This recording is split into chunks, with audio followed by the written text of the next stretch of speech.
tentang kasih Tuhan, kebaikan Tuhan. Ya, kita belajar Allah itu adalah Allah yang memberi, ya, sang pemberi, bukan meminta. Allah itu tidak meminta, manusia yang sering minta-minta. Tapi kalau Allah itu adalah sang pemberi, ya. Dan kita belajar Tritunggalnya, ya. Jadi sekaligus kita belajar pemberian Allah, ya, di dalam Bapa, Firman atau anaknya, dan Roh Kudusnya, ya.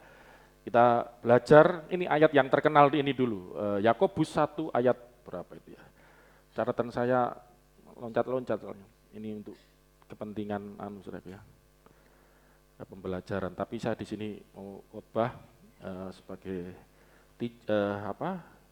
untuk memotivasi jemaat. Ini pemberian Allah itu kita bisa lihat Yakobus pasal 1, pemberian yang baik, 17 enggak salah ya, coba. Ya, 17 ya. Kita lihat dulu bagaimana Allah itu adalah sang pemberi. Tapi di sini kita melihat yang dimaksud Allah adalah Bapa, ya. Nanti kita juga lihat Tuhan Yesus juga sang pemberi. Nanti Roh Kudus juga. Yakobus 1 ayat 17, silakan. Setiap pemberian yang baik dan setiap anugerah yang sempurna. Setiap. Ya, kata-kata setiap itu berarti maksudnya adalah apa, saudaraku? Setiap pemberian yang baik, berarti sekecil apapun, ya, setiap pemberian yang baik itu datangnya dari mana? Setiap pemberian yang baik dan setiap anugerah yang sempurna. Ya, baca terus. Dan setiap anugerah yang sempurna. Perhatikan kata-kata setiap, saudaraku ya. Jadi ada kata-kata setiap itu menunjukkan apa ya, hal detail ya, hal yang setiap 1 inci, satu apa ya, makanya hal yang sekecil apapun itu, pemberian anugerah sekecil apapun itu datangnya dari mana? Datangnya dari atas.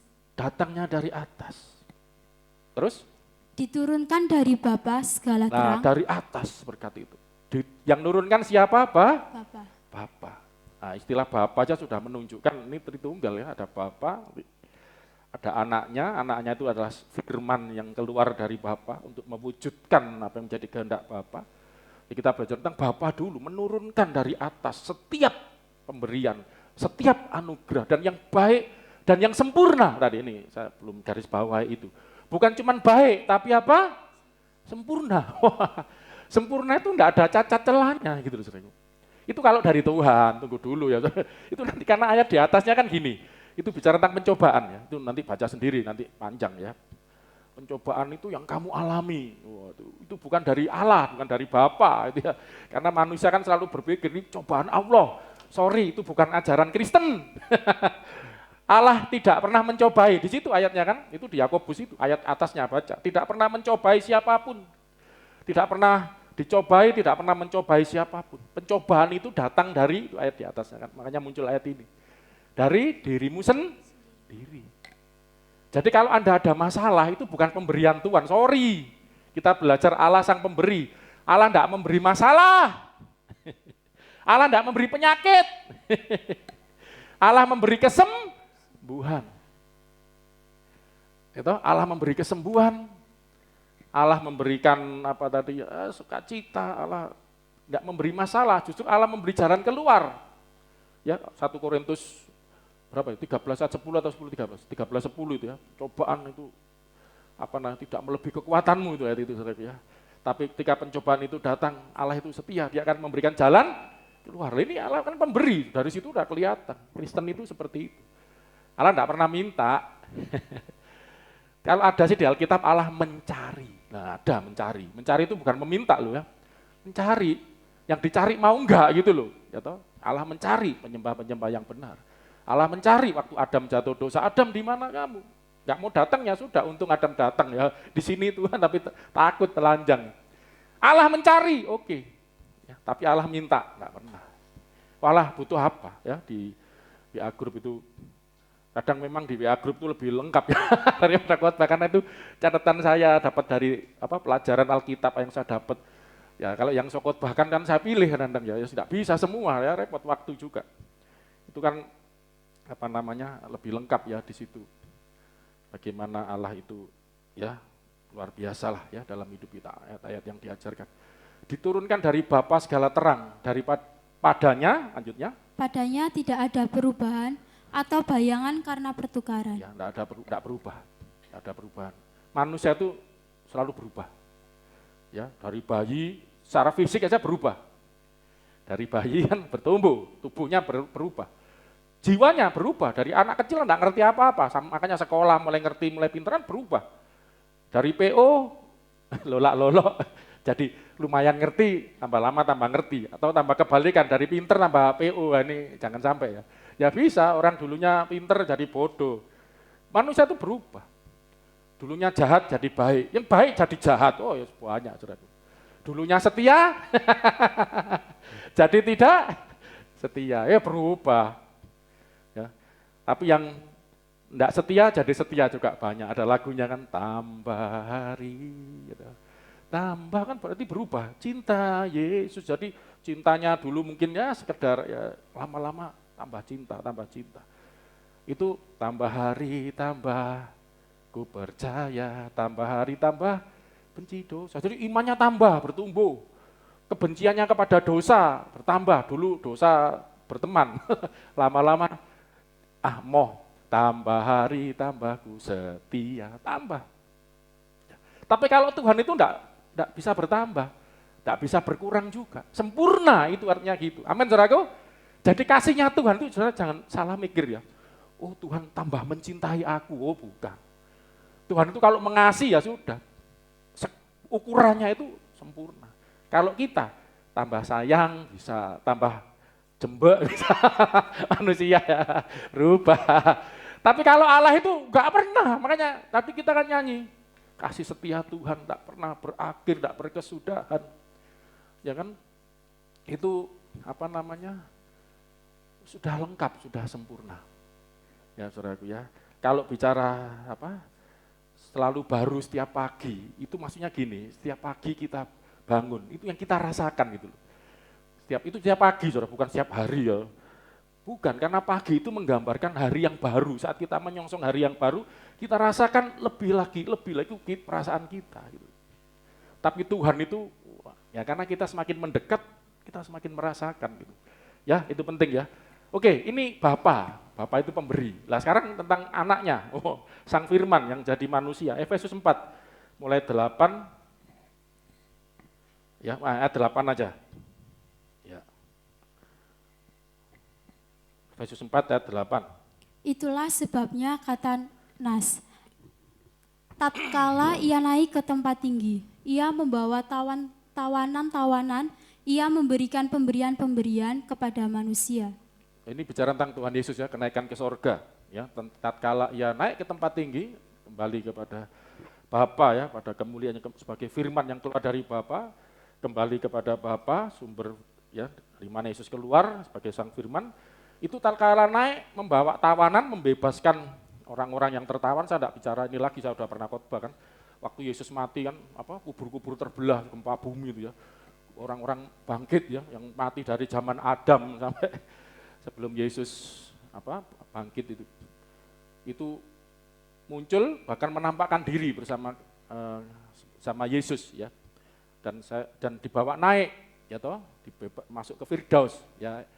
Ya kita tahu dari mana Yesus ngomong waktu orang yang di sebelah kanannya, Yesus jangan lupa karena aku. Oke, nanti waktu pada hari ini juga, sorry ya, karena Allah itu selalu hari ini. Dan kali saya akan bahas itu luar biasa. Kalau Allah itu selalu hari ini, selalu. Hari ini. Makanya kita nyanyi lagu sekolah minggu, hari ini. Pas nyanyi hari minggu, harinya Tuhan. Pas hari Senin nyanyi lagu itu, nggak lagi hari Senin enggak, hari ini, tetap hari ini. Jadi bagi Tuhan itu selalu hari ini. Tuhan itu enggak ada waktu lampau, waktu kan datang, enggak ada, sudah. Hari ini itu harinya Tuhan. Makanya Yesus ngomong, hari ini juga engkau akan bersama aku di Firdaus. Padahal hari itu ya lagi teler di kayu salib. Itu loh cara pandang, cara melihat Yesus sebagai Allah ya, yang jadi manusia. Dia lihat hari ini engkau bersama aku di Firdaus. Gitu ya, dan singkat cerita kan ya itu bawa. Jadi orang-orang yang sudah mendahului kita, Pak Sri ya, Saya luar biasa loh. Namanya Bu Sri, suaminya juga Sri juga namanya. Itu enggak kebetulan ya, Sriono, Gigi Sri loh. Jadi manggil Pak Sri, Bu Sri. Padahal namanya lain. Oh sudah. Ya, Pak Kadi pun saya percayalah ya, memang ada tantangan-tantangan dari keluarga, karena dulunya kan dari seberang. Tapi orang kan enggak tahu hatinya, ya, hatinya tegar, kuat. Kalau kita sih, ya sudah tahu masalahnya kan. Yang penting jangan lupa, ini yang sudah teler ini, saudara, di kayu salib ini orang baik apa orang jahat, saudara? Penjahat yang disalib sebelah kanannya Yesus itu loh. Orang baik atau orang jahat? Loh, orang yang disalib itu kalau enggak pembunuh, pemerkosa, perampok, apa semua, saudara, mau limo mungkin dikerjakan. Loh, waktu mau mati loh baru sadar, ingat lihat Yesus. Yang satunya kan maki-maki kan, wah sudah meso-meso, enggak teriak, itu orang itu gitu, saudara. Orang dalam kesulitan itu bisa dua. Ya, sadar, waduh, makanya itu ayat itu kan gini, barang siapa ku kasih, ku tegur dan ku hajar. Karena itu ada lanjutannya, relakanlah hatimu. Ada orang yang rela, itu ada peringatan rela. Ada enggak rela ditegur, orang sebelah itu kan ngamuk-ngamuk. Wah, ikut menghujat kan, waktu itu orang lagi menghujat Yesus. Dia ikut-ikut menghujat. Waktu itu orang menghujatnya gini, kalau engkau anak Allah, selama ini kan Yesus menyatakan Bapa di surga, Bapakku itu. Ini anaknya, ya aku anak Allah. Ada ayatnya Yesus ngomong aku, Yohanes 10:36, aku adalah anak Allah. Mereka marah-marah karena menyamakan diri dengan Allah kan. Kalau Joshua ini Agung, manusia, punya anak, aku anaknya Pak Agung, saya manusia, Joshua juga manusia kan, masa kucing. Berarti ini Allah Bapaknya. Ini berarti anaknya Allah juga, wah menyamakan diri dengan Allah, ngamuk-ngamuk. Ya itu juga salah satu alasan saudara Muslim itu, saya lihat di tafsirnya itu. Kenapa menolak istilah anak Allah? Ya, padahal kita istilah di Alkitab ini Allah itu Bapa, berarti kan punya anak. Gitu. Nanti saya tunjukkan istilah Bapa itu punya anak. Ini istilah khas Kristen dan itu bicara Tritunggal nanti, ya kan? Anaknya, ya kan? Jadi menghujat, kalau engkau anak Allah turun dari salib, kami mau percaya. Itu menghujat itu enggak selalu maki-maki ya, tapi mempertanyakan Tuhan. Benar enggak kamu itu Tuhan? Benar enggak firmanmu itu? Loh, Hawa itu jatuh dosa kan, hati-hati loh kalau saudara teliti. Kan tertarik, kan dilarang makan buah. Tapi iblis mencobai, nah yang mencoba itu iblis, bukan Allah. Dicobai kan, buah itu kok nampaknya enak, baik, nanti makan mati loh. Apa? Hawa ngomong nanti aku mati, enggak, iblis ngomong enggak mati. Justru kamu akan seperti Allah gitu loh. Padahal manusia sudah diciptakan seperti Allah, masih gak percaya gitu. Saya melihatnya seperti itu. Dicoba iblis lagi. Anda percaya, nih coba penting nih, Anda sudah diberkati, percaya enggak saudaraku? Anda orang diberkati, percaya enggak saudaraku? Loh, ya mingkem kabeh. Lagi bokek. Ini loh kelemahan orang Kristen, ketika lagi bokek, ngomong saya gak diberkati. Loh, Anda masih bisa bernapas, Anda masih sehat. Banyak orang tele-tele di rumah sakit. Banyak orang, ya kemarin saya, saudara kalau kita kan depotnya di rumah sakit itu banyak lihat orang tuh kasihan banget. Ini ada bapak-bapak kayak orang bingung mau transfer, terus minta transfer lewat kita, enggak apa-apa. Dia ngasih biaya transfer, enggak usah Pak. Pertama ngasih 50, betul enggak usah. Lah orang kita gitu saudara, kalau di rumah sakit itu, maaf yang orang dari rumah sakit ya pengunjung, pembesuk, kita kasihan kadang-kadang lihat gitu. Akhirnya enggak saya terima, udah saya transferkan. Terus saya tanya-tanya, siapa Pak yang sakit istrinya? Sakit apa? Stroke. Istrinya loh, bapaknya masih muda. Masih muda, masih umur berapa? 35 loh. Apa gemuk? Enggak Pak, kurus loh. Banyak pikiran mungkin. Iya Pak kayaknya itu. Soalnya ceritanya baru punya anak bayi gini-gini, kerja apa? Jualan juga. Ya masak kayak kita itu. Waduh. Saudaraku, Anda loh masih bisa sehat. Ini masih muda 35 tahun, saya 50. Saudara. Ya, tiba-tiba katanya tangannya lagi siap-siap mau jualan. Oh, itu sudah saya tidak bisa bayangkan, udah kulaan. Loh, kita kan orang jualan juga tahu. Sudah kulaan banyak mau dijual setruk tiba-tiba kaku ya. Ya apa sih? Lu Anda tuh lu masih bisa gini enggak? Bersyukur enggak bisa gini? Loh saya begini-gini bersyukur, banyak orang enggak bisa begini. Loh berarti Anda diberkati enggak dengan kesehatan? Loh ini loh kadang kita lupa. Loh Anda mau uangnya banyak terus gini kayak apa? Bener kok, Anda kalau sudah ngalami kayak gitu itu baru sadar, enggak ada artinya ya. Mas perak dan permata, apa? Tiada, baru ngomong gitu, saudara. Baru sadar itu, kadang-kadang lagu itu, oh apa tuh Mas Perak, saya butuh Mas Perak ya, oh kan konek wis tele-tele, baru terasa, enggak ada artinya semua itu. Syukuri saudaraku, ya Tuhan itu baik, sudahlah percaya. Ya Anda itu diberkati Tuhan, jangan enggak percaya. Karena enggak percaya bahwa dirinya diberkati Tuhan, iblis ngomong ya, ini buah ini loh bikin kamu diberkati, kan ini seperti Allah nanti. Apa Gunung Kawi, budal berangkat ke Gunung Kawi. Ini saya dulu melayani orang Kristen yang masih gitu-gitu pakai keris. Saya banyak melayani orang pakai jimat-jimat. Ini pengantaranya Tuhan, Tuhan memberkati lewat kerisnya ini. Alah, lewat ini, lewat itu. Tak obongi kabeh saudaraku. Wah. Percaya langsung sama Tuhan. Tuhan itu berkat turunkan dari atas, bukan dari keris. Bukan dari ake. Keluarga saya ini keluarga Mangkunegoro. Aduh, keluarga saya, keluarga besar itu ya maaf ya kejawen. Oh, sudah ilmu itu udah biasa. Keris berdiri gini udah biasa. Ya, pokoknya ngilmu-ngilmu gitu. Aduh, sudah ada artinya di hadapan Tuhan. Berkat itu dari atas, bukan dari kembang-kembang mantra. Udahlah. Tadi kita udah belajar kan yang dibaca Mbak Esther tadi. Lah, sekarang itu tadi Bapak ini Yesus. Naik tempat tadi apa? Saya tadi masuk kemana ya? Bicara Yesus. Itu kan dihujat. Saya ini sering lupa ya. Kalau kemana-mana baliknya itu loh bahayanya. Istri saya kalau khotbah kasih kembangan biar enggak jenuh. Kasih kembangan baliknya lali. Di mana tadi saya? Dihujat kan anak-anak turun. Lah ini kan ikut maki-maki. Iya bener iki. Aku ini loh aku banyak. Saya maaf terpaksa harus bicara sebelum masuk Tritunggal ini masalah karakter, saudara. Karena dia susah, yang nolong kok susah gitu, disalib juga. Orang-orang pada menghujat, loh ini anak Allah ini ngomongnya anak Allah, berkuasa. Loh kok enggak nolong aku juga, loh orang kan karena enggak ditolong Tuhan ngamuk-ngamuk. Ngamuk-ngamuk, kok enggak dijawab-jawab doaku. Minta aja, saya pernah ketemu yang begini.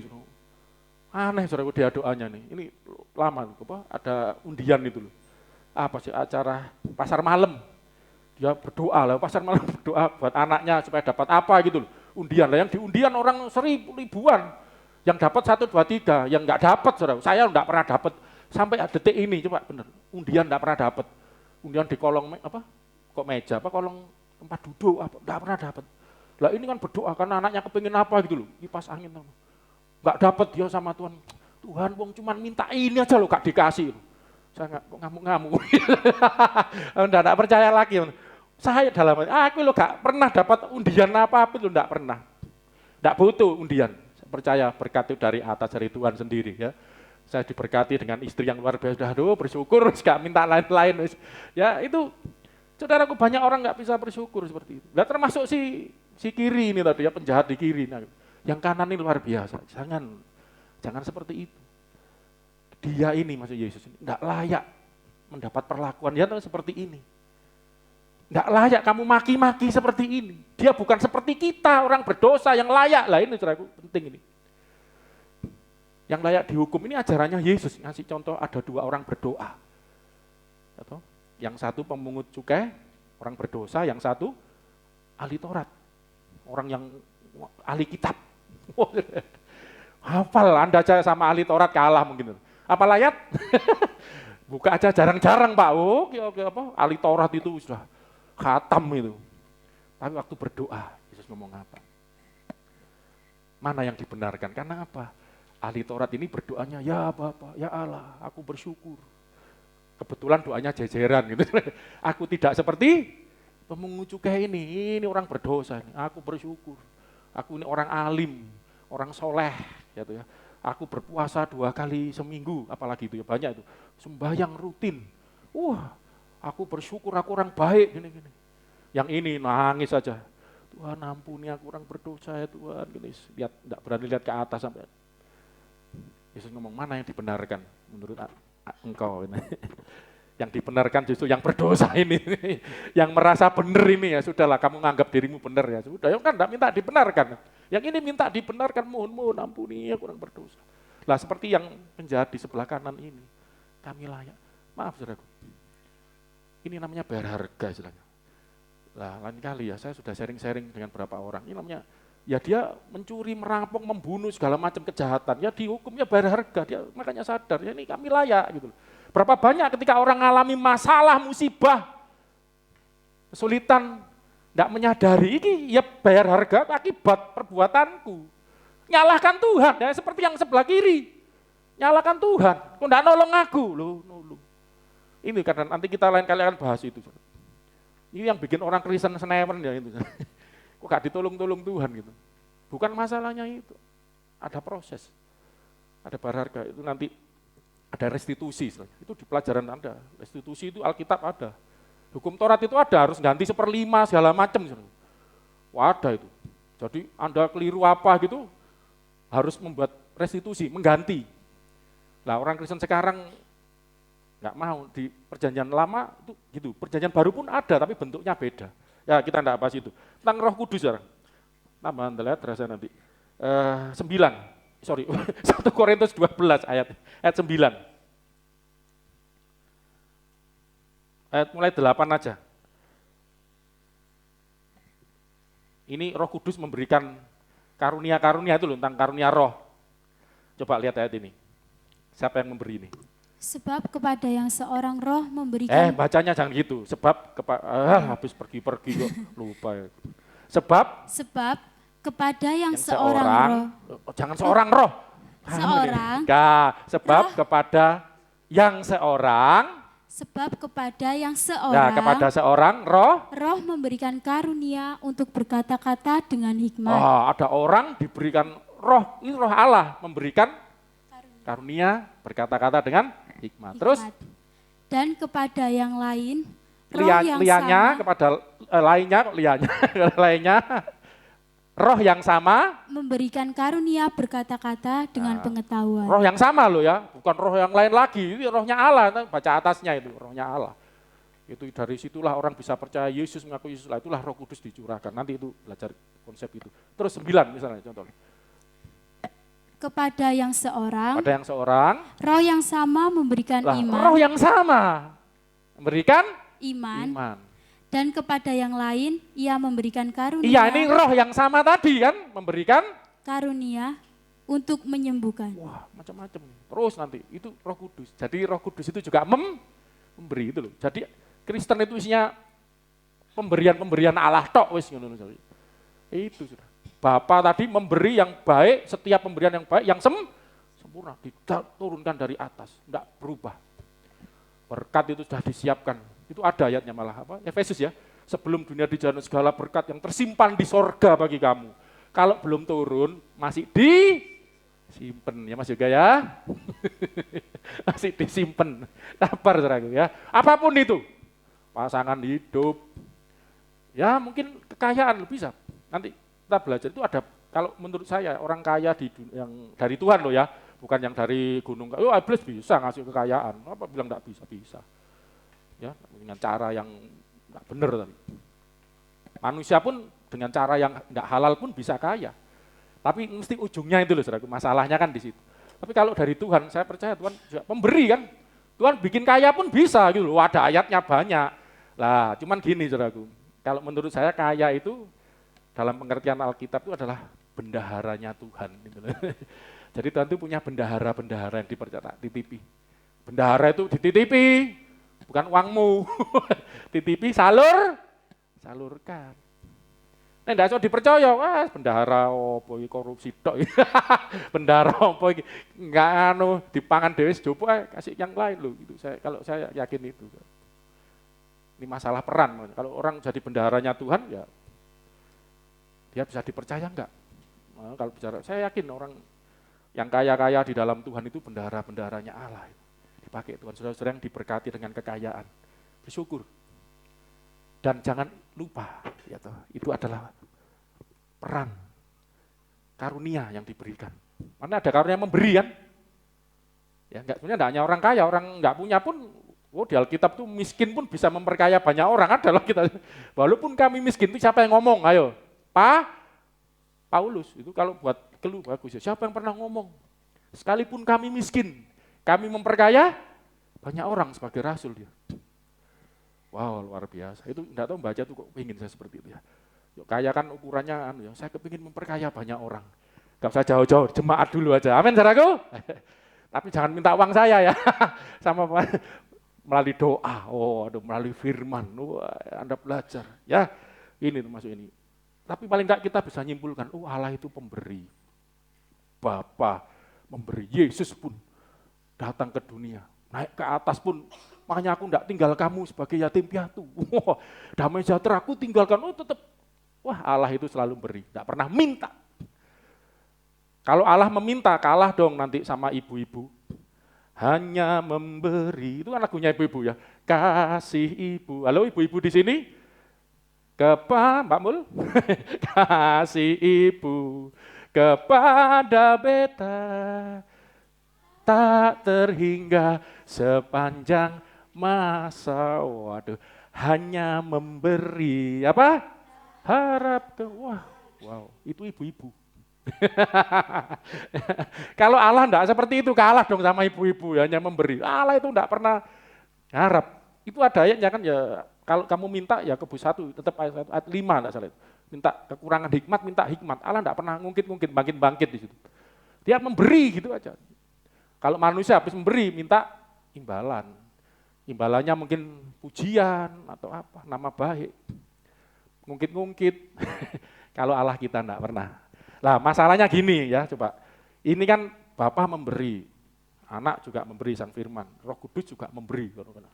Tapi kan terpecah-pecah gitu loh. Nah, Tritunggal itu kita, jadi di Alkitab itu ada yang diceritakan sendiri, Bapa sendiri, anak sendiri, Roh Kudus sendiri ya, dengan karyanya masing-masing. Nah, tapi kalau saya mengajarkan Tritunggal, jangan berhenti di situ. Memang ada ayat-ayat yang seperti itu, bahkan hanya ada cuma nyebut saja, Bapa, Anak, Roh Kudus, tidak dijelaskan apa, ngapain itu. Baptis karena mereka dalam nama Bapa, Anak, Roh Kudus. Ada yang 3 di sorga, Bapa, Firman, Roh, ketiganya 1, tapi tidak ada penjelasan, ada yang seperti itu. Ya. Nah, kita belajar Tritunggal harus menyeluruh, baca Alkitab harus lengkap, Kejadian sampai Wahyu. Nah, kita akan melihat hari ini bagaimana koneksi atau hubungan di dalam Tritunggal itu. Yang penting gini dulu, mungkin saya enggak selesai, enggak apa-apa deh. Yang penting Anda pulang bawa berkat sukacita, mengenal Allahmu itu Allah yang memberkati ya, Allah yang memberi. Tritunggal judulnya, Allah Tritunggal, Sang Pemberi. Dari 3 itu aja sudah kelihatan itu ya, Bapa memberi, Anak memberi, Roh Kudus memberi, karunia-karunia tadi. Yang seorang roh tadi baca, yang seorang roh memberi ini, memberi itu, diberi semua. Diberi karunia, luar biasa. Nah, kita akan lihat dulu istilah Bapa ini. Di dalam kekristenan istilah Bapa ini penting sekali. Bapa ini penting. Coba baca ayat ini sudah. Matius 23 ayat 9. Ini bicara satu bagian pertama dulu ya. Allah itu adalah Bapa. Di dalam kekristenan Allah itu bahasa Arabnya Allah, enggak apa-apa. Allah itu Abah. Anak saya sempat tanya, Bapak itu kan memang kadang istilah Alkitab ya, Bapak itu kayak opo, Bapak, ya tambah Eka orang Jawa, itu Bapak, Ayah, Father, bahasa Inggrisnya Father, bahasa Yunannya Patir, Bapak, dari situlah Patir, Father, sama. Ya, bahasa Jawa Romo, ya Pae, Bapak itu bener, enggak tahu sebenarnya saya itu kepingin kalau bisa harusnya terjemahnya ayah gitu, enggak apa-apa Indonesia kan ayah kan, kalau bapak itu kan manggil orang lain tetangga ya pak siapa seolah-olah itu bukan ini ayah bener, ayahmu. Nah, coba baca ini. Dan janganlah kamu menyebut siapapun bapa di bumi ini. Jangan nyebut ayah di bumi ini gitu ya. Karena hanya satu bapamu. Hanya satu ayahmu. Yaitu Dia yang di surga. Ya apa ayat ini? Bukan berarti Joshua tidak boleh manggil saya ayah, Bapak. Jangan. Ini maksudnya, ini bahasa rohani, teologis ya. Sesungguhnya, ya, walaupun kita ini dilahirkan dari ayah kita masing-masing, ayah dan ibu kita, orang tua kita masing-masing. Sesungguhnya yang jadi ayahmu yang sesungguhnya adalah siapa? Bapa yang di surga. Itu bapakmu beneran. Yang sejati. Kalau gini bapak biologis. Kayak buktinya gini, berapa banyak bayi dibuang. Ya. Laki perempuan lutut ngono tok. Wis gak diurusi. Ya ada enggak dibuang, dilahirkan di dalam keluarga wis ora diurusi. Ya apa bapak beneran gitu. Makanya ini kadang ajaran Alkitab itu terlalu tinggi untuk kita di dunia manusia ini. Coba ada ayat yang ngomong nanti, kamu yang jahat bapak di dunia yang jahat, dianggap jahat loh. Tahu memberi, kalau anaknya minta apa itu nanti minta roti, enggak akan diberi ular. Minta apa tadi satunya selain roti itu? Ada ayatnya. Apa? Oh ya ikan, kasih kalajengking. Kalau roti, kasih ular. Bapak kamu yang jahat aja ngerti kalau anakmu minta roti enggak kamu kasih ular, minta ikan enggak kamu kasih kalajengking. Apalagi bapakmu yang di surga. Jadi dianggap jahat bapak ini. Ya memang ya, saya harus sadar bahwa di dunia bapak ini enggak sempurna ya. Ya kita ini jahat lah. Ya banyak kekurangannya gitu loh. Makanya saudara jangan berharap pada bapak di dunia. Ya tetap.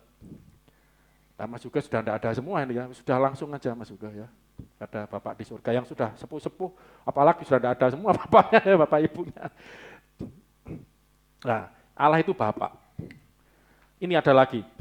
Yohanes 8:54. Ini biar mantep.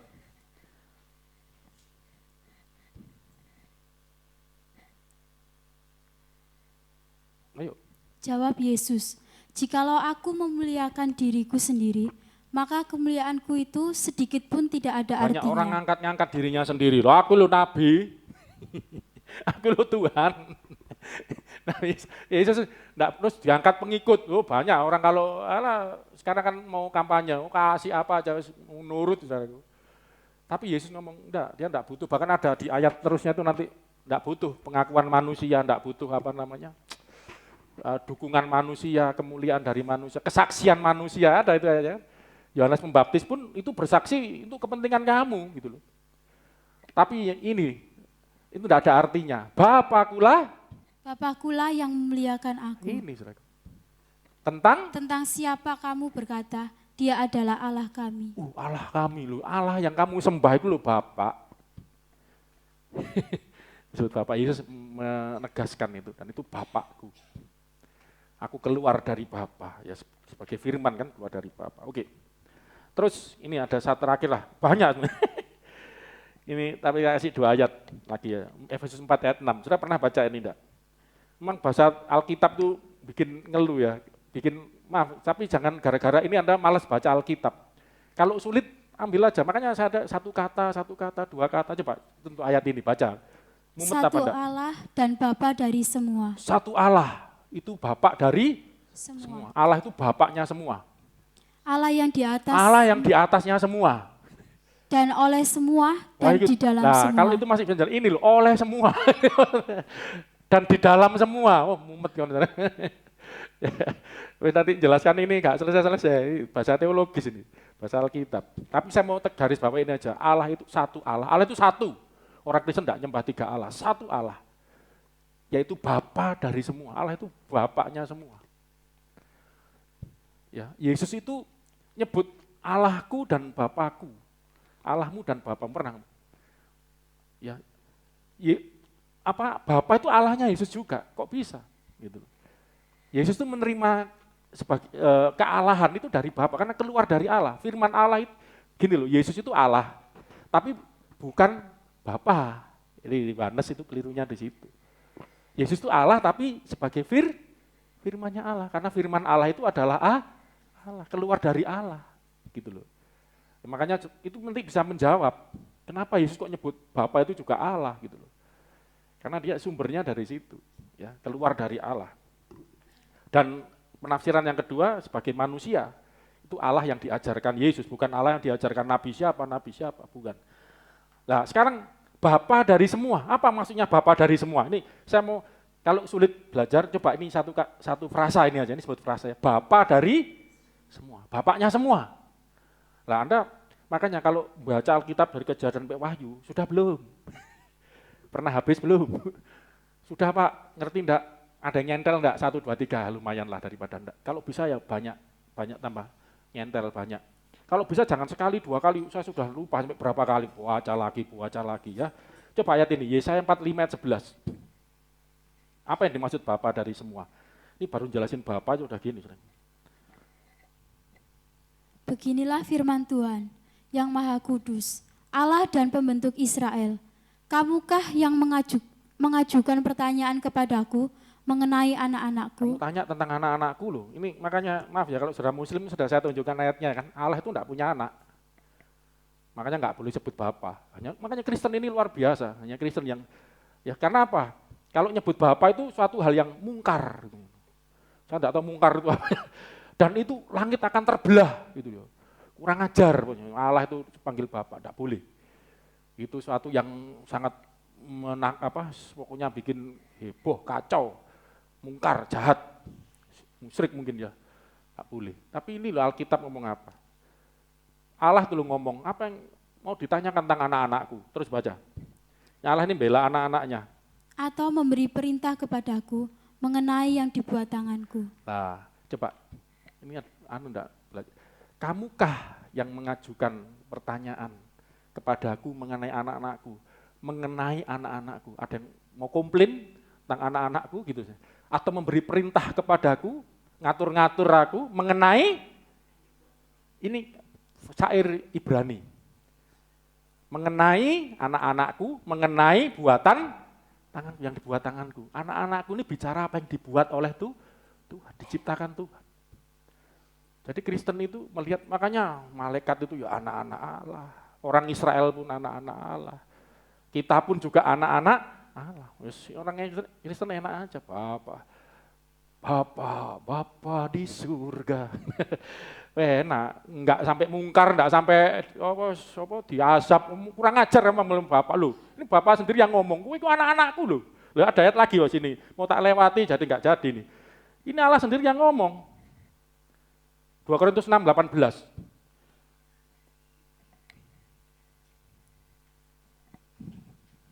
Dan aku akan menjadi bapamu, dan kamu akan menjadi anak-anakku, laki-laki dan anak-anakku. Ini Allah ngomong, aku akan jadi bapakmu loh. Karena kamu tak buatan tanganku. Bahkan minggu lalu ya, kita ini keturunan Allah. Loh, ada, saya ini banyak ayat tentang keturunan Allah. Kita ini keturunan Allah loh. Wow. Loh, Kristen ini kalau diperdalam luar biasa, kita ini keturunan Allah. Kalau saya bahas itu panjang nanti. Adanya, itu bicara Bapak aja udah, gak mari-mari. Luar biasa, supaya Anda ngerti siapa Anda di dalam Tuhan. Aku akan jadi Bapakmu dan, ayo Mbak Esther. Dan kamu akan menjadi anak-anakku. Kowe jadi anak-anakku. Yang ngomong Allah sendiri loh. Oh ya, ada lanjutannya. Anak-anakku. Laki-laki dan anak-anakku yang perempuan. Demikianlah firman Tuhan yang Maha Kuasa. Laki-laki, perempuan, enggak usah khawatir. Semua anak-anaknya, kan Allah enggak pilih kasih. Kamu kan jadi anak-anakku, ya. Aku ini jadi bapakmu, cuman kan ada akannya ini loh masalahnya. Yaitu karena apa? Barang siapa percaya, itu ya 1:12. Ya enggak percaya ya enggak akan. Barang siapa percaya akan. Tapi secara umum yang dibuat Tuhan itu adalah anak-anaknya. Cuman masalahnya mau kembali enggak? Karena kan kan setelah jatuh dosa manusia hilang peredaran dari hadirat Tuhan. Nah, Yesus datang supaya kembali kepada Bapa. Sebelum Yesus datang melalui nabi-nabi kembali. Tapi puncak daripada pewahyuan Allah, Yesus sendiri, Sang Firman datang. Ayo, akulah roti yang turun dari surga. Makan aku, ya. Percaya kepadaku sampai pada Bapa. Oke, sekarang Bapa itu sumber. Jadi Allah itu Bapa. Banyak, terlalu banyak ayat. Cuman bahas ini enggak selesai-selesai. Jadi intinya gini, Anda bisa ambil kesimpulan, Anda percaya bahwa Allah yang kita sembah itu, kita sebut, kita panggil sebagai Bapa. Siapa yang ngomong itu? Nah ini coba diulang sedikit. Siapa yang ngomong, ngajarin bahwa Allah itu Bapa? Pak Agung, pendeta, ajarannya pendeta. Siapa bilang? Ajaran siapa? Siapa yang ngajar kalau memanggil Allah itu dipanggil Bapa? Siapa yang ngajar? Ini enggak mungkar, enggak bikin langit terbelah. Siapa yang ngajar? Tuhan Yesus kan. Yang ngomong dari Yesus dan kedua Allah sendiri yang ngomong. Itu ngambil dari Perjanjian Lama. Bahkan para rasul banyak intinya. Jadi ini bukan ajaran pendeta, ajaran Tuhan sendiri yang ngomong. Yesus sendiri datang ke dunia ngomong, menghubungkan malah. Yang kedua, bagian 2, Allah itu selain Bapa, dan Bapa itu artinya sumber. Ya, kita lihat ayatnya, banyak. Ya, saya harus pilih. Ini aja dulu. 2 Korintus 1 ayat 3. Engkau sumber kekuatan, ini nyanyi. Sumber harapan, sumber kedamaian. Bapak itu artinya sumber. Ayo Mbak Esther. Terpujilah Allah, Bapa Tuhan Bapaknya kita Tuhan Yesus Kristus. Ya. Bapa yang penuh belas kasihan dan Haleluya. Allah sumber segala penghiburan. Sumber segala Penghiburan. sumber penghiburan. Halo, haleluya. Oh, cuman dihibur tok Pak, ganti kayak duit. Oh, sudah ngajar. Motor duitan. Loh, sekarang Anda susah butuh uang, kan Tuhan hibur, saya percaya aja, cuman sabar, oh digerojok, amin. Loh, Allah itu memberi loh. Lah masalahnya Anda kalau enggak yakin Allah pemberi, Allah pelit, was repot. Ya. Ini saudaraku, ini saya sering ngajar zaman dulu tapi sudah lama enggak saya gunakan. Ada 2 situasi, saya ngalami ya. Jadi gini, ngalami punya bapak kan, kita semua punya bapak. Sehingga ketika Allah mengenalkan aku loh bapakmu, kadang pandangan kita, bayangan kita bapak di dunia. Tadi padahal bapak dunia itu jahat, tak sempurna. Bukan bapakmu yang sesungguhnya kan dia yang di sorga. Kadang kita menemukan situasi, kalau situasi saya, bapak saya itu, jadi gini, mampu banget, ya. Maaf ya, bukan sombong. Saya minta hari itu ya, motor, langsung hari itu beli, enggak usah. Kalau nyonya saya, aku kalau mau minta itu mikir-mikir dulu, nyicil dulu. Bapak saya langsung kasih. Jadi intinya mampu. Maaf, tapi sering enggak mau. Jadi kita ini diperhadapkan ada orang yang mampu menolong. Coba renungkan, sudah diperhadapkan ada situasi ada orang yang mampu menolong, tapi tidak mau. Nah, orang tua saya mungkin maksudnya baik kan, enggak selalu kasih, itu kan mungkin didik saya, itulah. Tapi ada juga, maaf ya, saya enggak mau bapak saya, ada yang mungkin pelit, mungkin enggak mau memang. Jadi mampu tolong, tapi tidak mau. Yang kedua, ada situasi kita ketemu orang yang mau nolong Anda. Saya ini loh selalu mau nolong Anda, tapi tidak mampu. Nah, makanya percuma Anda. Ya toh, ada yang mau tolong, tapi tidak mampu dong, podo-podo gak, podo susah, podo pas-pasan. Tapi Allah kita ini luar biasa. Dia mampu menolong, tapi dia yang ketiga ini juga mau, gitu loh. Makanya jangan cari manusia. Oh bisa tolong bisa, belum tentu mau tapi. Oh ini mau aku lihat kamu kasih nolong, gak mampu. Cari Tuhan, sumber Allah, sumber penghiburan, sumbernya ini. Amin saudaraku, dia mampu menolong, dia juga mau menolong kita. Haleluya, haleluya. Aduh, mati ya bicara. Oke, ini ada lagi nih contoh berikutnya nah, tentang sumber ini, tentang roh ya, coba. Allah itu sumber roh kehidupan. Ibrani 12 ayat 9. Aduh, bicara Bapa aja sampai segini ya, belum bicara firman-Nya Sang Anak, Roh Kudus. Coba.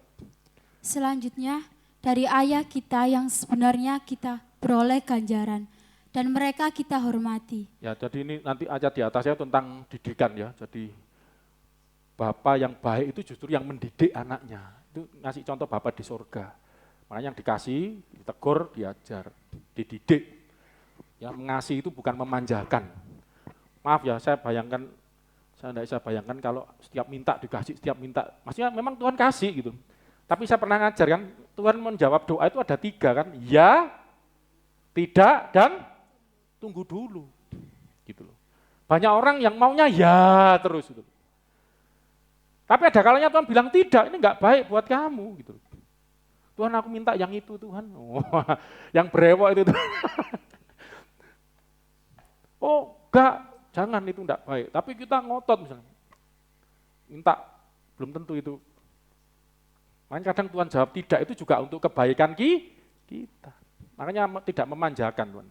Tuhan tahu ya mana yang terbaik buat kita yang sempurna. Jadi mendidik kita. Lah di dunia ini dikasih contoh bapak mana yang tidak mengajar anaknya, tidak mendidik anaknya, ngasih ganjaran. Kalau dari ayah kita, nanti baca sendiri datanya, kita beroleh, Ibrani 12, kalau bagus mulai dari 1, beroleh ganjaran dan mereka kita hormati, gitu. Hormatilah ayah dan ibumu, supaya lanjut umurmu dan bahagia. Gitu. Kalau demikian, kita baca sendiri, ayo Mbak Esther. Kalau demikian, bukankah kita harus lebih taat kepada Bapa segala roh, supaya kita boleh hidup? Saya tidak usah nafsir yang lain nanti kemana-mana, ini aja, Bapa segala roh. Ya, Bapa, saya tuh kalau mendalami Alkitab gitu, saudaraku, saya bisa ambil yang mana, ini, bahas ini.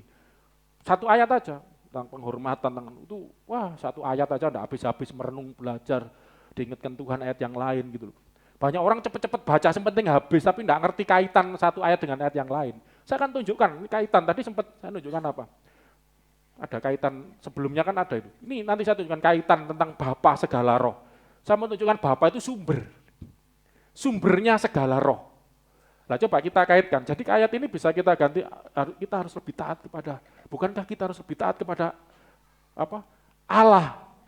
Sumber dari segala roh. Gitu ya. Kan masuk itu, coba dari mana kita bisa lihat itu, kita kaitkan dengan ayat yang lain.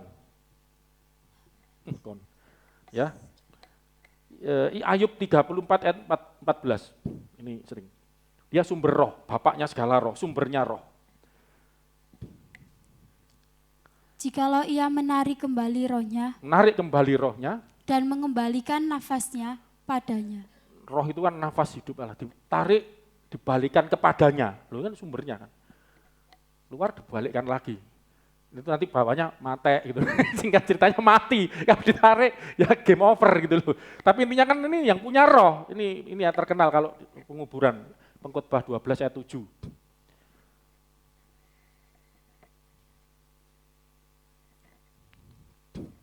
Dan debu kembali menjadi tanah seperti semula, dan roh kembali kepada Allah yang mengaruniakannya. Ya, tubuh ini kalau mati kembali ke tanah seperti semula, kan diciptakan dari debu tanah. Roh, nah kita kan, jadi waktu manusia diciptakan, sudah saya sering khotbahkan kan, dibentuk dari debu tanah, tapi belum hidup. Tuhan hembuskan roh kehidupannya, nafas hidupnya, jadi makhluk hidup.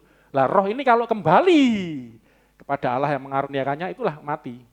Debu kembali ke tanah, roh kembali kepada sumbernya. Berarti Bapa itu sumber, Bapa segala roh, ternyata sumber dari roh. Tinggal ngambil, ngasih, ngambil. Ya tahu bayi itu lahir ya tahu, kasih nafas. Nanti waktunya mati, ambil. Sumbernya roh. Ada kaitannya kan? Bapa dari semua. Allah dari semua, ya. Terutama roh. Ini Bapa ya, saya lewati aja, masih banyak tentang Bapa. Ini banyak pemberian dia Bapa yang baik. Satu ayat aja, ini penghiburan ya. Matius 5:45. Gini saudaraku, jangan tidak percaya kalau Tuhan itu sangat baik, sangat memberi kita. Coba ayat ini, Matius 5:45. Karena dengan demikianlah kamu menjadi anak-anak Bapamu yang di surga. Bentar ini, jadi waktu itu Yesus ngajar supaya kita baik kepada siapapun. Ya, jangan cuma baik pada orang yang baik sama kamu. Apa bedanya sama ahli Taurat? Mereka hanya baik sama pemungut cukai, ahli Taurat. Ya orang-orang yang berdosa, orang-orang yang di luar sana, orang baik sama aku ya baik, jahat, tak balas. Ya. Itu bukan ajaran Kristen. Ajaran Kristus itu justru orang yang menganiaya kamu, orang yang jahat kepada kamu, kasih makan, kasih minum. Kalau telanjang kasih apa, itu musuhmu, berikanlah pada musuhmu. Kalau engkau berbuat baik pada orang yang buat kamu, buat apa? Jadi kamu harus baik pada semua orang, yang baik sama kamu, yang jahat sama kamu tetap baik. Kenapa? Karena Bapamu di surga seperti itu. Kasih contoh, demikianlah kamu supaya jadi anak-anak Bapamu yang di surga. Tadi kan Allah ngomong, kamu anak-anakku, aku nih jadi Bapakmu. Lah kalau saudara anaknya, ya harus kayak bapaknya dong. Seperti Bapamu yang di surga ngapain?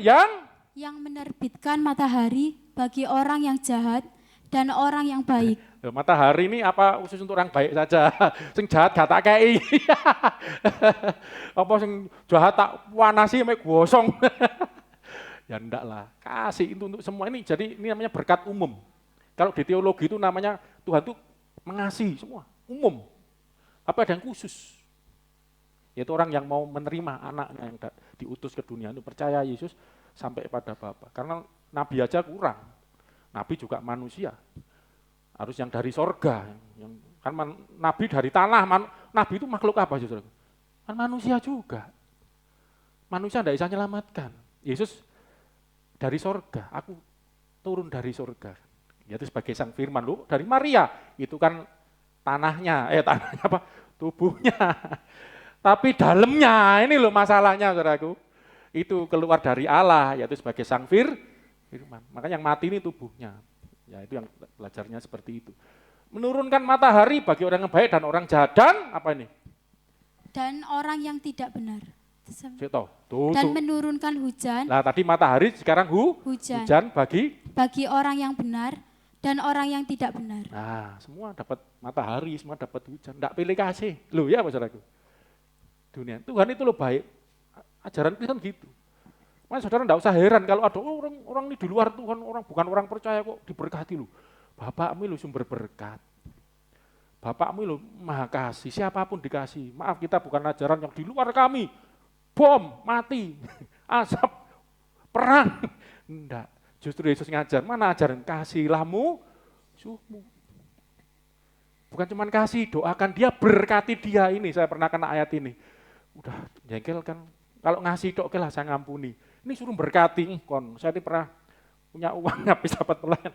Ada orang yang, memfitnah saya segala macam. Enggak tahu kok saya lihat lagi kekurangan. Saya kaget dia, ini orang ini saya fitnah, ada ceritanya lah. Saya malah kasih, saya pas butuh. Gara-gara ingat ayat ini, waduh alamat ini. Karena ayat ini kan muncul enggak, kan sewaktu-waktu yang dibacakan banyak, kok ya muncul ya ayat iki, kok gak lainnya. Tiba-tiba diingatkan Tuhan, aduh ya sudahlah saya belajar. Terus apakah itu terus ada berkat? Ya enggak, ya entek duitnya digawa wong iku mau. Tapi ini loh dami, wah terima kasih Tuhan, belajar prakteknya ini rasanya yo, engkei wong nyebelno yo ini. Saudara kalau ngasih orang yang engkau baik sayang, aduh gampang.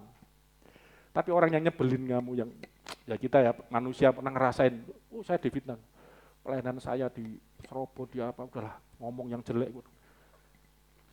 Saya berapa kali kok diomongin orang jelek. Nyonya saya tahu, saya pernah dituduh apa? Jual keyboard ya, keyboardnya gereja, gendeng. Keyboard saya aja tak persembahkan. Ada yang ngomong gitu. Macam-macam, kadang suara-suara yang aneh kadang saya enggak tahu dari mana. Nek percaya percaya wis, enggak percaya syukur ya gitu. Justru orang yang seperti itu Tuhan kasih ono. Saya baru pelayanan dapat amplop. Ini ya hamba Tuhan juga lah ya, namanya juga manusia Tuhan. Pokoknya dia kepingin yang ke sana kok, lah saya yang malah diutus tempat yang basah kalau gitu. Ini hamba Tuhan ngerti tempat yang basah, itu tempat gereja gede kalau khotbah amplop ya luar biasa gitu. Saya tidak pernah mikir gitu ya, tapi memang jadi hamba Tuhan hidupnya dari situ ya saya terima aja. Kalau sekarang maaf ya karena sudah punya usaha, tidak selalu saya terima. Ya, jadi saya ini kalau khotbah sambil doa di tempat kapan itu ya saya diundang. Karena di daerah saya pergi, kejar majan saudaraku. Waduh, saya sudah sembunyi-sembunyi tak kasihkan pendetanya nutup doa. Dia kasih, saya terharu dia ngomong apa, Pak, berikan kesempatan kami memberkati Bapak. Ya, dari anak-anak muda, anak mudanya banyak saya lihat. Kami ingin, ya sudahlah, saya terima.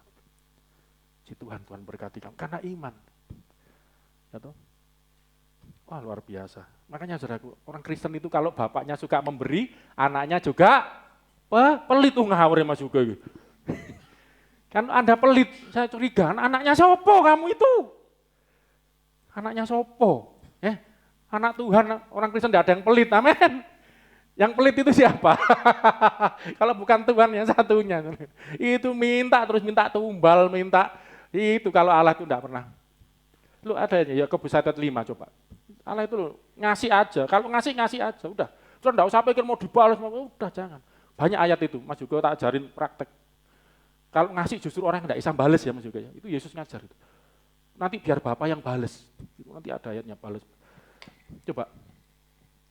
Tetapi apabila di antara kamu ada yang kekurangan hikmat, hendaklah ia memintakannya kepada Allah, yang memberikan kepada semua orang dengan murah hati. Kalau ada yang kurang, ini contohnya kebetulan kurangan hikmat ya, minta aja pada Allah. Soalnya kalau kurang pinter, kuliah kok, ini mau insinyur pertanian, mau lulus, wah, skripsi ya, skripsi seneni Mas juga ya, belajar sama Yosua, enggak tahu kemarin diajar ya, anak-anak lagi skripsi, minta hikmat sama Tuhan gitu ya. Dan ini contohnya, minta kepada Allah yang memberikan, baca terus. Yang memberikan kepada semua orang. Semua orang, bukan orang Kristen tok loh. Itu loh, Bapak kita itu kayak ngono ya. Ya ojo iri, kok diberkati bukan anak Tuhan kok susah, itu Asaf pernah ya, bukan Imam Asaf, Mazmur 73. Sampai dia sadar, oh ya enggak boleh gitu aku. Allah itu baik dan memang orang yang, tapi di luar Tuhan, kalau tujuan Tuhan memberi itu biar nanti ingat sumber pemberinya. Kalau enggak ya jelungup sendiri nanti, ditipu iblis. Oke, enggak bahas itu. Yang memberikan kepada semua orang dengan murah hati. Murah hati. Terus? Dan dengan tidak membangkit-bangkit. Gak ngungkit-ngungkit. Ngono tak kei lho. Kowe tak berkati yo, kowe harus nyembah aku. Loh, Tuhan itu enggak butuh gitu. Saya kan pernah ngajar, Tuhan enggak butuh loh disembah dia. Tuhan, Anda enggak nyembah itu Tuhan ya enggak rugi apa-apa itu. Justru kita yang rugi karena kita enggak kembali kepada sumber yang benar. Maka hal itu akan diberikan kepadanya. Kasih. Kristen itu enak, minta aja. Tuhan itu loh murah hati, pasti dikasih. Makanya ada ayat, mintalah, diberi, ketoklah pintu dibuka. Cari dulu, carilah. Waduh, ya Mbak Esther, cari, pinter Mbak Esther. Waduh, ini ayat senenganmu berarti ya. Matius berapa? 7 ayat 7. Senangnya Mbak Esther. Carilah maka kan menemukan, ketok pintu dibuka, minta makan diberi. Wah luar biasa ya. Itulah Bapak kita ya. Oke lah, karena waktu tidak cukup, Bapak aja saya tutup anaknya minggu depan ya, dan roh kerjanya. Ini supaya ya apa? Saya ini kalau pelajaran Tritunggal nanti, kok koneksi apa? Hubungan relasi dalamnya. Anda yo panganan opo itu. Inilah ya, kadang ya untuk jemaat ini memang porsinya harus ini ya. Oke, saya akan tutup dengan ini, saudaraku. Allah itu Allah pembalas, ya, baik yang baik maupun yang buruk. Tapi ini yang baik-baik dulu lah, ya. Kita belajar Allah itu membalas doa. Ini ada beberapa ayat saya pilih aja. Tapi ini, saudara harus ini belajar karakternya Bapak. Ya, hendaklah kamu sempurna, Bapamu surga sempurna. Jadi kita ini sebagai anak harus nyuntuh Bapaknya gitu loh maksudnya. Bapak yang di surga, bukan Bapak di dunia ya, banyak kelemahannya. Matius 6 ayat 4 contohnya, ini tentang doa. Ini baru doa saja loh tentang Bapak itu. Luar biasa, Anda kalau berdoa enggak usah takut. Ya, pasti diberi, amin. Hendaklah sedekahmu itu diberikan dengan tersembunyi. Kalau sedekah, nanti kita bicara memberi ya, harus tersembunyi. Bahkan ada ayat di tempat lain ya, tangan kanan memberi, tangan satunya jangan sampai tahu, ya tersembunyi. Gak usah gembar-gembor ngasih orang, ya toh sampai dipublikasikan masuk TV apa ya itu, itu untuk kampanye kalau itu supaya dipilih. Tuhan nggak pernah ngajar gitu ya. Kenapa? Kok kita kalau mau memberi sedekah, sodakoh, jangan ada yang tahu. Mau nyumbang apapun jangan ada yang tahu. Supaya apa? Maka Bapamu yang melihat yang tersembunyi. Bapamu yang melihat yang tersembunyi tadi akan membalasnya kepadamu. Dibales. Siapa yang balas? Bapak. Bukan orang yang kau.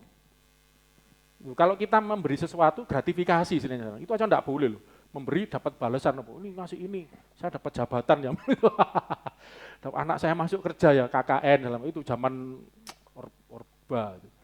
Reformasi harusnya enggak ada ya kok masih ada dan ya. Saya enggak bilang lah. Masih lah sekitar kita banyak. Itu bukan ajaran Kristus. Ajaran Kristen. Kalau ngasih jangan minta balasan, ngasih jangan ada yang tahu, biar Bapak yang bales. Amin. Terus, ini baru Bapak ya. Bapak ini memberi, bales. Terus, 6 ayat 6. Tadi memberi di tempat yang tersembunyi. Berdoa juga. Matius 6 ayat 6, ayo baca. Tetapi jika engkau berdoa, masuklah ke dalam kamarmu, tutuplah pintu dan berdoalah kepada Bapamu yang ada di tempat tersembunyi. Bapak itu di tempat tersembunyi loh. Tempat yang tidak terhampiri, bersemayam di dalam terang yang tak terhampiri, tersembunyi. Tidak ada orang bisa ketemu Bapa. Siapa? Nabi pun tidak bisa. Kalau tidak Allah yang datang loh maksudnya yang menemui. Nah Yesus ngomong, kalau kamu mau datang kepada Bapa ya lewat aku kan, jalan kebenaran hidup tidak seorang pun sampai pada Allah Bapa tidak melalui aku. Tersembunyi, supaya tidak tersembunyi lagi, ikut aku yang anaknya, firman yang keluar dari Bapa. Ayo ketemu yuk. Nah, tersembunyi. Lah, karena Allah itu di tempat tersembunyi ngajarin kita ya sembunyi bukan arti negatif ya. Tadi memberi dengan cara tersembunyi, maksudnya nggak ada orang yang tahu, cuman Bapa yang tahu. Ini supaya ketulus, biar Bapa yang balas. Hanya Bapa yang tahu, pujian itu dari Allah nanti. Itu bisa dihubungkan itu. Tapi kalau engkau berdoa, masuklah ke dalam kamar, terus apa? Tuh, baca Mbak Esther, tutuplah pintu dan berdoalah kepada ya, Bapamu tempat yang ada di tempat tersembunyi. Maka Bapamu yang melihat yang tersembunyi akan membalasnya kepadamu. Saya kalau ingat Bu Sri kalau berdoa dulu waktu ada Pak Sri almarhum masih ada ya, duget-getno ya. Biar Pak Sri denger, aku butuh beras ya Tuhan. Ada jasa ini Bu Sri kalau kesaksian dulu. Masih ingat loh Bu saya. Istri saya enggak pernah gitu karena ngerti. Kalau saya mau enggak punya uang. Terus saya pendeta di daerah, enggak kerja, hidup dengan iman, istri saya yang kerja. Kalau dia teriak sama bapak sendiri gitu ya. Ya hidup oleh iman lah. Tempat tersembunyi ngelayani, tempat tersembunyi di gunung, ini Gunung Gedangan. Ya percayanya gitu. Jadi ini benar-benar iman, benar-benar iman. Kalau saya diberkati, saya dicukupi itu Tuhan sendiri yang nyukupi. Enggak tahu caranya gimana. Wis ngono aja. Ya toh banyak orang kan tidak mau di tempat tersembunyi. Waduh, tempat-tempat yang basah, tempat-tempat yang ya toh. Nah, termasuk berdoa, udah tutup pintu masuk kamar, ngomong sama Tuhan sendirilah. Enggak perlu keluar-keluar, enggak perlu gembor-gembor apa misalnya gini. Luar biasa. Kalau sudah coba praktekkan ini sudah. Karena Allah itu pemberi, tapi dia itu punya sifat, dia nih Allah yang bukan Allah yang mencari kemuliaan yang enggak, dia sudah mulia, buat apa cari kemuliaan? Kita belajar seperti Allah. Coba satu lagi, kuasa, Matius 6 ayat 18.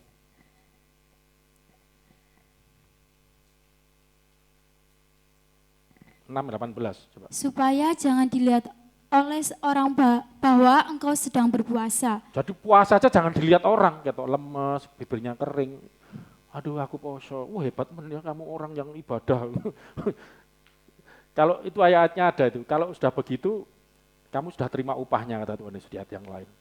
Tidak usah dilihat orang, melainkan hanya oleh Bapamu yang ada di tempat tersembunyi. Jadi titik tersembunyi gitu, kalau titik itu koma baca. Jadi kalau Anda puasa, berdoa, memberi sedekah, udahlah tersembunyi. Karena Allah kita juga tersembunyi. Di tempat tersembunyi tak terhampiri. Ya kan? Itu maksudnya seperti itu. Nah, kita belajar puasa pun enggak usah kita tunjuk-tunjukkan orang. Poso, ya rame-rame meriah. Maaf. Puasa itu sebenarnya adalah sikap hati yang sedang menyangkal diri. Orang Ibrani kalau puasa itu duduk dalam debu dan abu ya. Mereka seperti berkabung. Puasa itu orang berkabung. Bukan hura-hura. Nanti makan apa? Dipikir buka apa? Kadang heran, mana ajaran Kristen. Pak Petrus kok tersenyum. Gitulah ya. Makanya kadang saya lihat, kadang dikira orang Kristen tidak pernah puasa gitu ya. Ya punya cara masing-masing. Puasa Daniel, puasa Esther, puasanya Tuhan Yesus, puasanya Musa. Banyak cara. Ya. Oke, tapi inilah saudaraku. Ya, jangan ada yang tahu Anda ibadah. Tapi bukan maksudnya kalau ke gereja jangan ada yang tahu sembunyi-sembunyi. Yo kelihatan cuma bukan itu. Maksudnya itu sikap hati, terutama itu sikap hati, saudara ya. Sikap hati benar-benar gini loh. Tujuannya itu sebenarnya gini. Saya tutup ya. Tujuannya apa sih kayak gini, Pak? Supaya yang bales cuma satu. Siapa yang bales? Bapak. Saya tidak pernah mengharap balasan dari siapapun. Orang boleh nipu saya. Ya enggak mungkin enggak ditipu. Saya udah ditipu orang ya berkali-kali. Orang boleh ngakalin saya. Yang penting bukan saya yang nipu kamu. Ya, daripada kamu yang jahat, urusan kamu. Yang penting bukan saya yang jahat. Bohongi, yang penting bukan saya yang bohongi. Saya hanya berharap. Itu iman tuh gitu. Ya. Karena kita anaknya Bapak itu seperti itu. Yesus itu ya apa enggak ngalami di dunia itu seperti itu. Lu Yudas itu apa enggak nipu? Bukan berarti Yesus enggak tahu kan, dia maha tahu, memang dia izinkan. Selalu melalui apa hal itu di penyaliban. Tapi Yudas kan bendara, suka ngorupsi uangnya, kasnya Tuhan Yesus. Itu Yudas itu. Makanya akar kejahatan cinta uang, para rasul yang nulisan teman-temannya itu nulis itu Yudas itu jelungup gara-gara 30 keping perak karena uang. Hati-hati saudara, orang Kristen tidak mata duitan. Orang Kristen pemurah. Amin. Murah hati, pemaaf. Murah hati itu bukan cuma ngasih maaf juga. Ngasih perhatian, ngasih kasih sayang. Ya, ayo kita jadi anak-anak Bapa di surga yang baik. Mari kita berdoa. Haleluya. Saya belum selesai ya. Memang nanti judulnya diganti aja. Ya, memang beda pengajaran untuk kelas dengan untuk jemaat. Tapi saya berharap bisa jadi berkat untuk jemaat. Haleluya.